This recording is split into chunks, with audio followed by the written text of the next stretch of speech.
going to learn English grammar, new concept, new things. See what is new today. Today new is there is a one word substitution is there. Just only find the accurate answer of this one word substitution. See what is the question. Those who live in the trees are. जो झाडावर राहतो त्याला काय म्हणायचं? Okay, मग काय म्हणतात त्याला? ॲडेसिव्ह, आर्बोरियल, फ्युअल आणि फ्री. याच्यामध्ये तुम्हाला जे ऑप्शन माहिती आहे, ज्याचा अर्थ माहिती आहे ते पहिले बाजूला काढा म्हणजे आपल्याला समजून जाईल. ॲडेसिव्ह म्हणजे काय असतं? चिकट.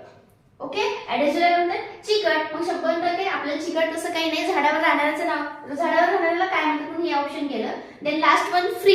फ्रील एक असते, आपण लेडीजच्या टोपीला वगैरे लावतात तर फ्रिलचं म्हणतात. फ्रील आहे याला. फ्रील म्हणजे काय? लेस टाइप त्याला म्हणतात. त्याच्यामुळे हे पण ऑप्शन येत नाही. राहिले दोन ऑप्शन.